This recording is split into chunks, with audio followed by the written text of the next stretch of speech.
Bonjour! Aujourd'hui, dans cette vidéo, je vous fais une petite vidéo de ma collection de calculatrices. Ça fait plusieurs fois que je refais cette vidéo-là, je l'ai jamais postée. Sauf que là, parce qu'à chaque fois, je me dis, je vais la mettre plus tard, parce que c'est pas une vidéo très importante, en effet, et il y a quelques mois de ça déjà, je faisais des vidéos plus importantes. Donc là, ce genre de, les genres de vieilles vidéos que je faisais, vieilles, qui sont importantes, j'arrête pas de les faire, c'est juste que avec l'école, j'ai pas énormément de temps, donc faire des grosses vidéos, je peux pas vraiment. Puis j'ai eu un gros rhume la fin de semaine dernière, j'étais presque incapable de parler, tellement que c'était que le rhume était voyons, il faisait beaucoup disons, de liquide. On va rester, je vais essayer de rester propre dans ce que je dis, là. Donc, voilà, c'était très dur de parler.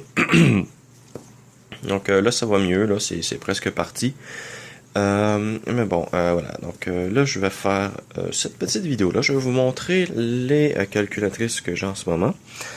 Donc, commencer par celle-ci. Il s'agit d'une Sharp Business Calculator, modèle EL735. Elle fonctionne, mais l'écran LCD a mal vieilli. Laissez-moi me glatter, voilà.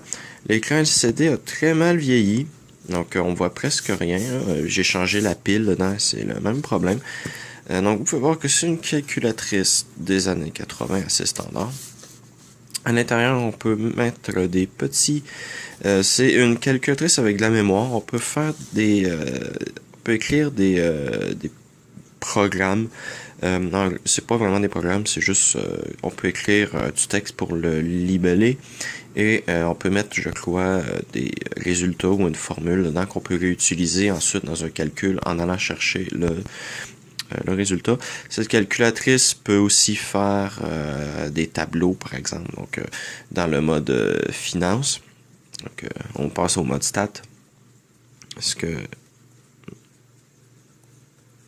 Ah non, il faut faire second, non? Ah, ok, oui, non, il est écrit ici, c'est juste bon, ok. Focus, s'il te plaît. Voilà. Donc, voilà. C'est une petite calculatrice tout à fait standard avec les boutons en plastique dur. Ils sont pas en caoutchouc, sauf pour ceux du haut. Donc, je vous ferai pas une démonstration pour chaque calculatrice, là, mais voilà. C'est pas une mauvaise calculatrice, c'est juste que, elle est... c'est dur de l'utiliser avec l'écran LCD. Ensuite, une autre que j'ai... Hop, celle-ci a encore la pochette, et c'est une autre Sharp. Sharp, c'est des calculatrices très communes, hein, donc attendez-vous à en voir plusieurs. Il s'agit d'une LCmate Metric Converter L339. Donc c'est une calculatrice standard, à l'exception qu'on peut convertir de métrique à l'impérial. Donc c'est très utile. Donc voilà, c'est une belle petite calculatrice. Vous pouvez voir que elle calcule vite, hein, donc c'est pas une calculatrice qui est lente. Ensuite, j'ai celle-ci. Bon, donc c'est une autre qui convertit vers le métrique. Bon, là elle est un peu lente à afficher. Parce que la pile est morte, elle fonctionne qu'avec la lumière, et il n'y a pas beaucoup de lumière, donc... oh wow. Divisé par 7. Voilà, c'est pas mirobolant. C'est une calculatrice qui est toute en métal, par contre, donc elle est très résistante. Faut au moins lui donner ça. Ensuite, j'ai ici une une autre calculatrice solaire. Celle-ci, elle est très vieille par contre. Il s'agit d'une LCmate EL826 Solar Cell Calculator. Donc, c'est une belle petite calculatrice de poche. J'avais oublié que je l'avais d'ailleurs, elle. Divisé par 7. Voilà, donc elle est un peu lente, mais faut se compter chanceux que le panneau solaire il fonctionne avec le peu d'éclairage qu'il y a, parce qu'il faut savoir qu'à l'époque, les panneaux solaires n'étaient pas très efficaces, mais celui-ci semble bien fonctionner. Et je peux la sortir de sa pochette. Hop, parce que celle-ci est dans un meilleur état physique que celle-là. Donc, beaucoup plus jolie d'ailleurs. Elle aussi est toute en métal. Il manque des vis malheureusement. Je l'ai eu comme ça. Mais belle petite calculatrice. Une autre petite calculatrice. Il s'agit d'une Texas Instruments. Donc là on change de Sharp. Il s'agit d'une TI 16-6. Donc il n'y a pas assez de lumière pour celle-ci. Vous voyez, c'est ce que je vous disais. Que les panneaux solaires n'étaient pas fabuleux à l'époque. C'en est un exemple. Donc, mais bon, c'est pas, ça reste une jolie calculatrice. Si je peux bien sortir. Voilà. Hop. Par contre, celle-ci n'est pas démontable. J'ai pas trouvé comment on la démonte. Donc, elle est en plastique. Elle n'est pas très résistante, donc c'est pas le genre de calculatrice que vous portez dans vos poches. À voir le truc beige et le thème de la calculatrice, on pourrait être amené à penser que c'est une calculatrice pour femmes, mais j'aime quand même le style, elle est propre, et il y a même le petit pamphlet d'instruction. Donc vraiment, une autre belle petite calculatrice. Cela doit date du tout début des années 80. Là, ici, on doit être aux alentours de 83-84. Ça, voilà. Ça date de la fin des années 70. Malheureusement, elle ne fonctionne pas parce que je n'ai pas de pile pour. Mais il s'agit d'une calculatrice de chez National Semiconductor. Allez. Oui, non, peut-être. Voilà. Donc, franchement, c'est la seule que j'ai vue. Cette compagnie fait plus des puces ou des transistors que des calculatrices.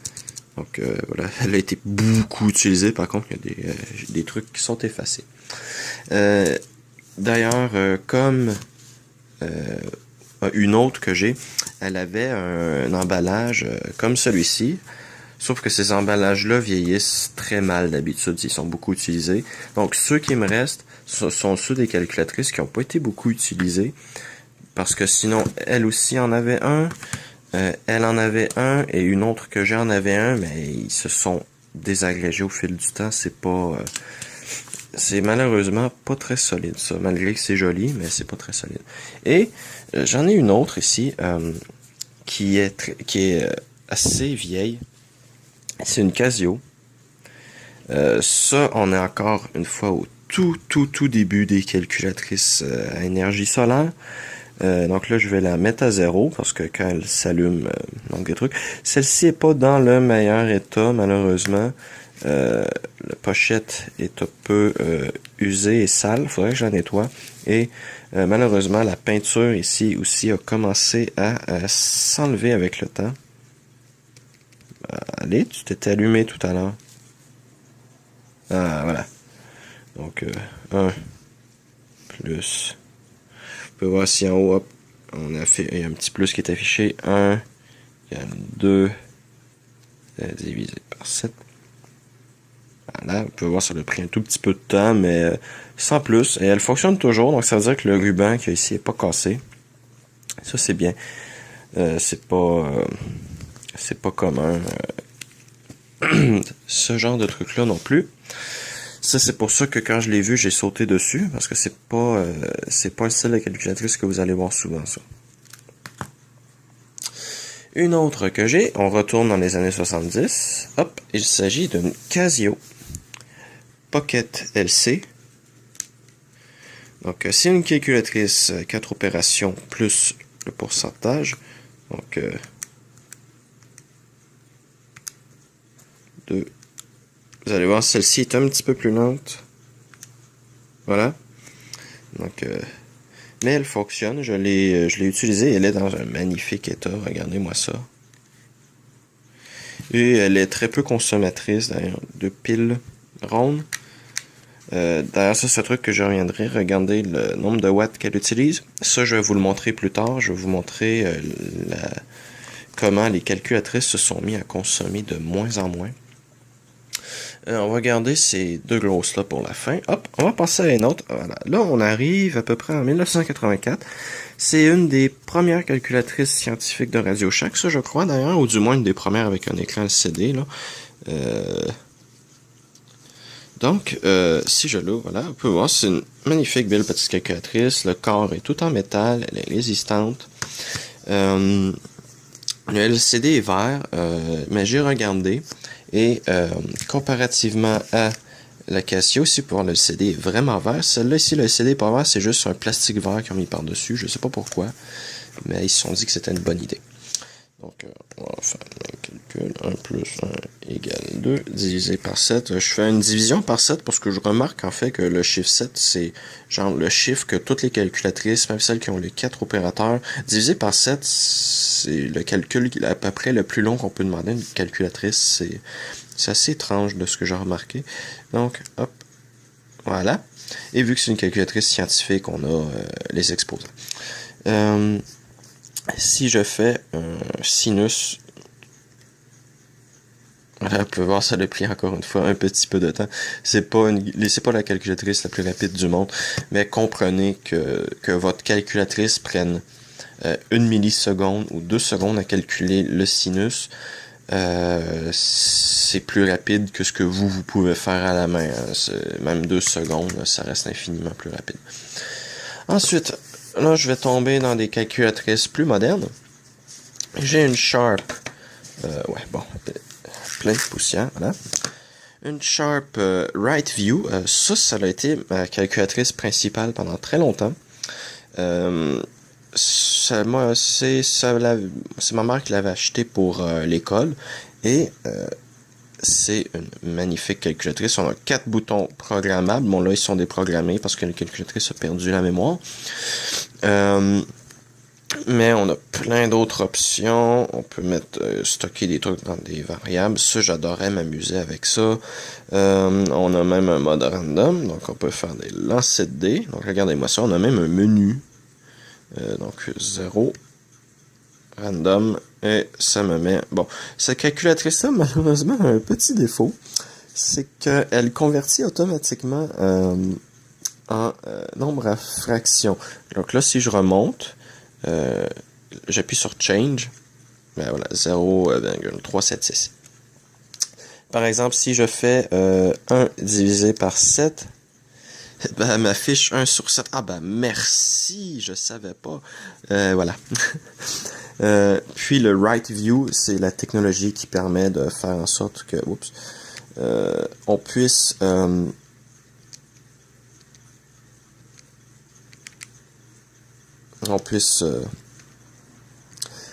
voir comme si on écrivait sur du papier. Donc bon, voilà. Donc cette calculatrice-là, ben, je vais pas vous mentir. Non, c'est Sin 7. Voilà, elle est très rapide. Donc, si je mets... Ouais, c'est ça, faut que je mette. Mais bon, voilà. Deuxième off. Voilà, donc c'est une calculatrice qui est magnifique. L'écran LCD est un écran matrice. Donc, c'est pas du tout un écran LCD comme ce genre de calculatrice-là. Vous voyez, c'est 8 segments par chiffre, avec le point, là il apparaît pas. Tandis que là, c'est un écran matrice qui est quand même excellent. C'est pour ça que j'adore cette calculatrice-là. Juste superbe. Je vous rappelle, ELW535. Malheureusement, Sharp ont changé leur design. Je préférais beaucoup plus ce design-là au nouveau, mais je crois que vous pouvez encore trouver ce modèle-là si vous la voulez pour vos études supérieures et que vous n'avez pas besoin de graphiques comme des calculatrices graphiques. Achetez ça, vous le regretterez pas. Il y a tellement de fonctions utiles là-dedans, vous pouvez pas vous imaginer. Il y a même les fonctions, je crois qu'il y a même les fonctions oui, ils sont écrits ici, not, and, or, XOR, NOR. Donc ça, vous pouvez même faire du calcul binaire avec ça. C'est magnifique. Ensuite, j'ai deux, mais bon, là, je vous montrerai pas les deux. Il y en a une qui a une ligne de morte sur l'écran. Mais j'ai deux TI 80. Donc j'aime beaucoup aussi ces calculatrices-là. Donc 1 plus 1. Divisé par 7. Voilà. Elle aussi est très rapide, hein? Même si le processeur va à moins d'1 MHz. Mais voilà, c'est un Texas Instruments TI-80. Elle est programmable, mais la TI basique de cette calculatrice-là est très limitée. Il n'y a aucun moyen de communication. Donc, vous ne pouvez pas la brancher sur un ordi. Et celle-là aussi a un écran matrice, mais l'écran a une plus basse résolution que cette calculatrice-là. C'est dommage qu'elle puisse pas faire des tableaux, parce qu'elle a une meilleure résolution pour faire des graphiques que celle-là. Mais voilà. Donc ça, c'était pour la TI 80. Et un grand classique, la TI 84 Plus. Donc là, elle n'a pas de pile. Voilà, parce que c'est juste un manche pile, c'est chiant. Je l'utilise pas beaucoup. Parce que avec toutes les autres que j'ai, et franchement, celle-là, je l'ai acheté à pas cher. Il y avait aussi au marché aux puces où je vais, il y avait des TI-83. Elle était 25$.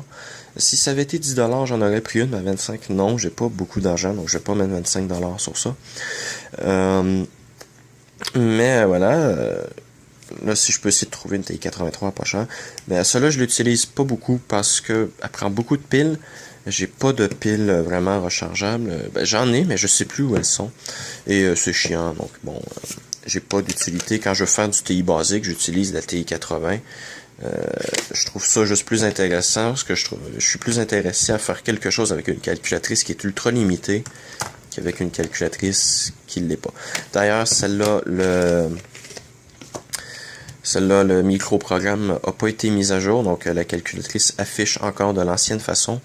Parce que je veux pas que cette TI-84 là affiche avec la nouvelle façon, parce que ça prend juste beaucoup trop de ressources. La calculatrice devient 2 fois plus lente, et Dieu sait que ces calculatrices là sont pas extrêmement rapides non plus pour faire des graphiques et du TI basique. Donc là, le TI basique devient 2 fois plus lent et j'ai pas envie. Ensuite, il m'en reste que 2, mais oui. Donc, celle-ci dans un étui en imitation cuir, qui est ultra doux et mou. Il a très bien vieilli, c'est pas désagrégé avec le temps, je l'adore. On a une Unitrex 89 SLW. Pour ceux qui suivent ma chaîne depuis longtemps, vous savez que j'avais une autre Unitrex, c'était une calculatrice électromécanique. Mais bon, j'ai dû m'en débarrasser avec le déménagement, malheureusement. Mais de toute façon, j'aimerais bien m'en trouver une semblable à l'Unitrex, mais qui a un écran VFD ou un écran avec des tubes Nixie. Parce que imprimer sur du papier, je trouve ça quand même très chiant, franchement. Donc, voilà. Donc, celle-ci a des piles, et elle fonctionne, bien entendu. Donc, voilà. 10, 7. Vous pouvez voir qu'elle est assez rapide. Il n'y a pas... cette calculatrice-là prend pas tout son temps. On a même une inversion de X et Y si on veut. Je crois que ma RadioShack aussi a ça, une inversion de X et Y. Oui, voilà, vous voyez, c'est ici. Mais bon, c'est un truc très utile, l'inversion XY. Avec bien entendu de la mémoire, là, toutes les calculatrices ont une mémoire. C'est pas ça, j'en parle pas parce que voilà. Mais avec un magnifique écran VFD, ça c'est mes genres de calculatrices préférées. Donc voilà, le haut est en métal, tout le reste est en plastique. Malheureusement, il y a des piles qui ont coulé. Vous pouvez voir, il y a de l'oxydation sur les connecteurs, mais elle est mince quand même, cette Cette calculatrice-là, elle est légère. Elle utilise des piles 3A. Vous pouvez voir, il y en a 2 rechargeables là et une non rechargeable parce que je ne sais pas où sont mes autres rechargeables. Mais voilà.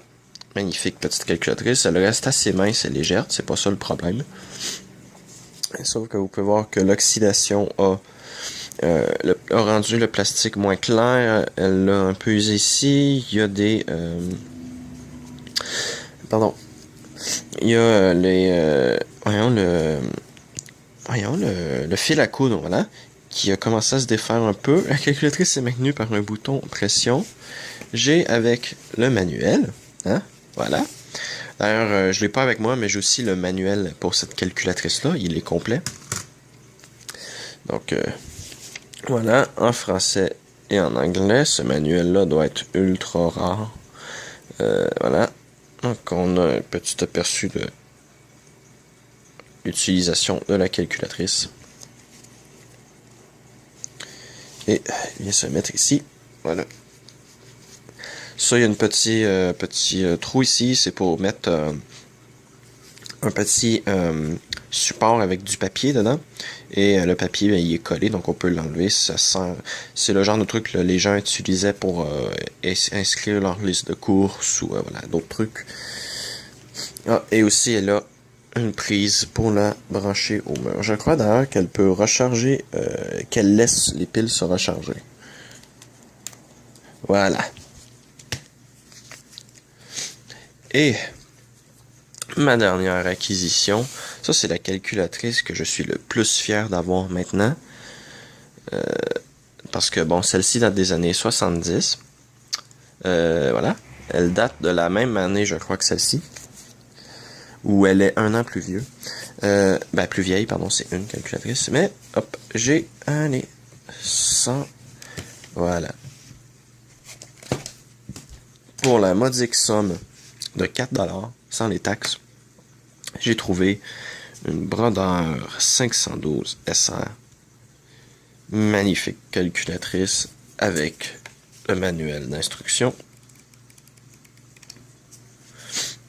C'est une calculatrice très gourmande avec ses 4 piles double A, mais c'est des piles rechargeables, donc je m'en fous, j'aurais juste à les recharger. Allez, voilà.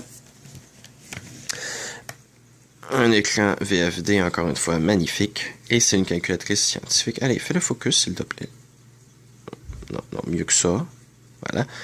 Vu que c'est une calculatrice scientifique, elle supporte les nombres jusqu'à des très gros nombres. Donc ça, c'est bien. Donc je vais vous montrer donc 1 plus... Vous voyez ici un petit U qui apparaît dès que la calculatrice fait quelque chose. En fait, 2. Si je fais diviser par 7. Voilà. Vous voyez que ça lui a pris un peu de temps. Si je fais, hop, un sinus. Tadam! Regardez-moi tout le temps que ça prend. Et là, l'écran a l'air bleu, mais il est d'un vert... comment je pourrais dire? Un vert un peu jaune, très fort. Donc ça veut dire que cet écran VFD-là n'a pas du tout d'usure. Tout comme pour celui-là ici, il n'y a pratiquement pas d'usure. Magnifique calculatrice avec une inversion des X, Y, voilà. Avec d'autres fonctions, le Pi ici. Et bon, d'autres fonctions que je connais pas l'utilité. Hein, bien que j'ai suivi les cours de mathématiques standard. J'ai déjà fait des sinus, cosinus, tangentes, voilà, exposant tout ça, pi, mais logarithmique, j'ai jamais vu ça, donc puis le HYP, je sais pas à quoi ça sert non plus, mais voilà, magnifique petite calculatrice que je suis tout à fait content d'avoir, et les boutons fonctionnent tous, il y en a 40, donc voilà, et bon. Donc, hop.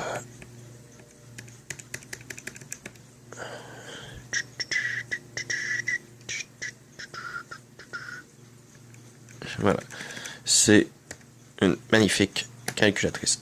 Donc, avant de terminer la vidéo, je me rends compte que j'ai fait 24 minutes. Wow. Je parle beaucoup. Donc, regardez, on va regarder la consommation électrique. Donc, Celle-ci fonctionne sur 6 volts. Et elle consomme, mais non, s'il te plaît, 0,5 watts. C'est énorme pour une calculatrice. Hop, si je ressors la petite Unitrex, celle-ci consomme 300 milliwatts. Donc, on passe de 0,5 à 0,3 si je convertis bien mes mesures.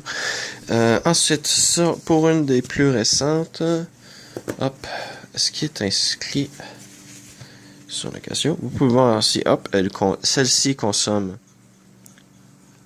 allez, voilà, 0,01 watts. Ça descend, ça descend.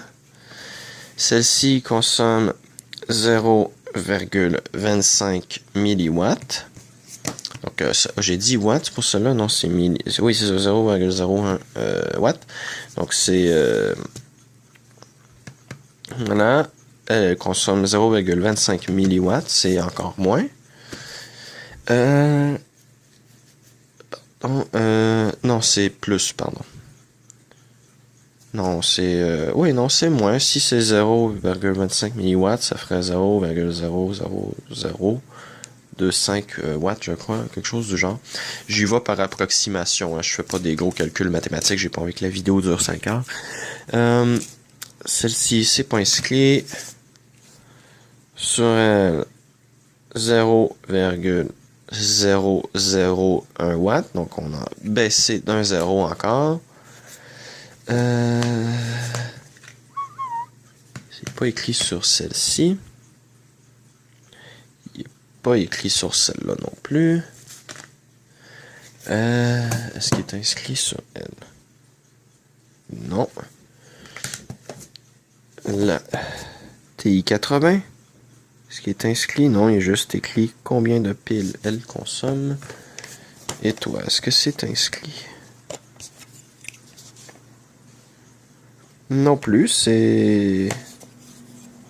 Bon, ce serait bien, c'est écrit. Et je crois dans ce cas-là que la plus récente que je peux vous montrer, hop, c'est celle-ci, elle consomme 0,00011 watts. Donc, vous voyez que ça a beaucoup diminué avec le temps. Celle-ci va faire quelques heures avec 4 piles 2A. Celle-ci aussi devrait faire quelques heures. Allez, non. Ah, voilà. Devrait faire quelques heures avec 3 piles 3A, ce qui est un peu mieux quand même. Et je crois que celle-ci peut faire plusieurs jours. Si on la laisse ouverte. Et voilà, donc là on arrive ensuite dans le reste des calculatrices modernes qui consomment très peu et qui peut fonctionner avec la lumière ambiante. Donc voilà, je crois que j'en ai assez dit, hein? Vous devez être tanné de m'entendre parler. Donc je vous ai présenté ma collection de calculatrices.